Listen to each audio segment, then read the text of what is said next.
We've had some sporadic Scream 7 updates in the past few days, including some updates on former cast members, as well as some spicy rumors coming through. Let's talk about this flamin' hot Ghostface update.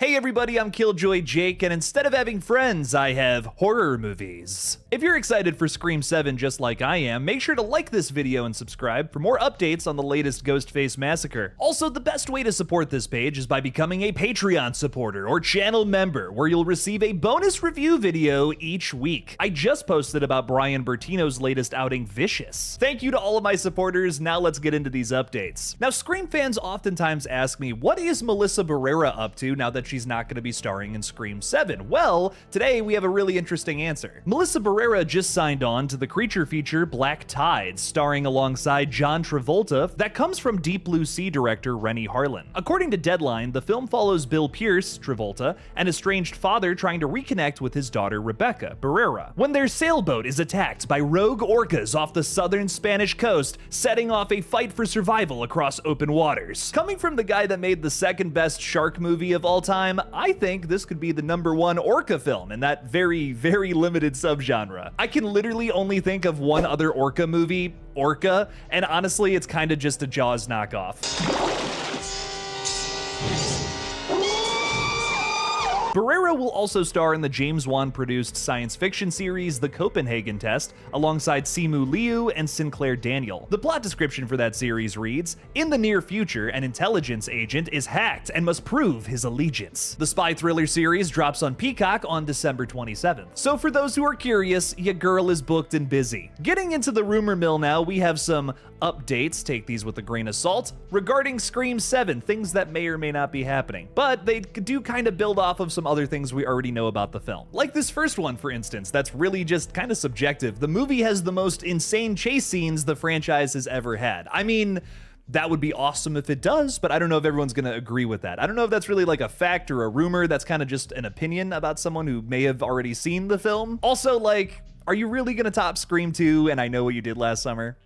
Like, come on now. I'm sure it's gonna have some cool chase scenes, but will it top CC Cooper being thrown off the 3rd floor of a sorority house?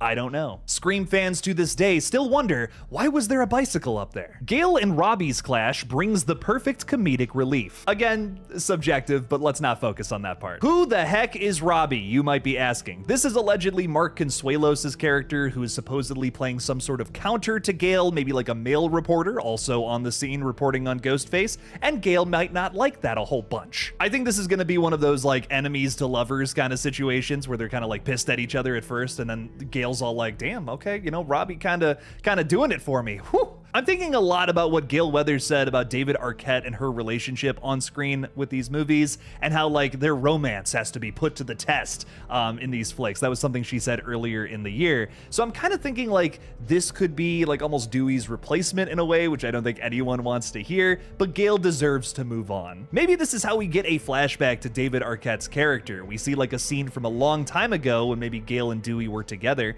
and maybe he says something along the lines of, well, you know, ghost faces just keep attacking us. If I do end up dying, I would want you to move on. Look at that scene as like an epilogue to their relationship. I think that could be kind of cute. It would literally only be put in the movie for fan service, but let's be honest, that's what this movie is going to be. Fan service, fan service, fan service. Anna Camp is a standout and already feels like a fan favorite. A fan favorite Ghostface, perhaps? Again, fan service the movie. I think this is going to be a pretty predictable twist here. Anna Camp is likely going to be Stu's sister. This franchise can't help itself when it comes to family connections like that somehow stem back to the original. They're gonna do that for this movie. I'm like 99.9% sure that's probably what the twist is going to be. Will it be Anna Camp playing this role? I mean, absolutely, maybe. I could totally see McKenna Grace being a Ghostface killer in this one, or maybe our opening scene kill. I just feel like she's way too big of a star to not be some sort of big role in this movie. Based on what the casting director has said about how they find Ghostface actors, they literally look for somebody who can play both roles. Someone who seems like this innocent little face, but then is evil by the time we get to the end.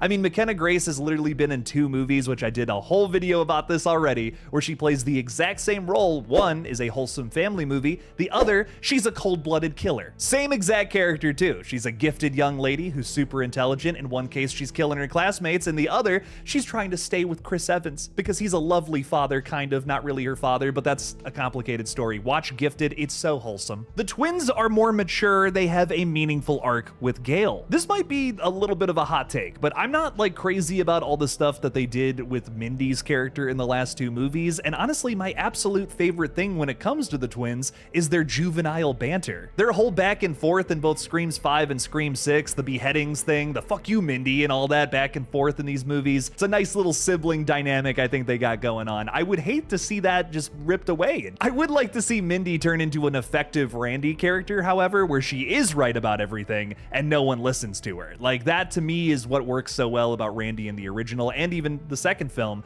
but maybe not so much about Mindy's character in 5 and 6, where she's just wrong and super confident. It's like the exact opposite thing that I want to see from a character like this. And just let Chad be Chad, dude. I want to see him get stabbed like 100 million times and be totally fine at the end, given the thumbs up again. And last but not least, Sydney finally gives Gale an interview, but why now? Maybe Gale is working on something that isn't exploitative, isn't going towards, funding some sort of gigantic horror movie that's fictionalizing her real life trauma. This could maybe be why she gives an interview to Gale, and I also want to put this one at the end, because this is how I think the twins are going to be utilized in Scream 7, working alongside Gale. She'll bring them from New York to Pine Grove, Indiana, because what other reason do these characters have to be coming all the way out here? To wrap up this video, I want to talk about how a lot of people are speculating that the Scream 7 trailer could come out this week. Now, in the past, in September, I thought it was a bunch of smoke and mirrors, as it was proven to be, like just a bunch of BS essentially.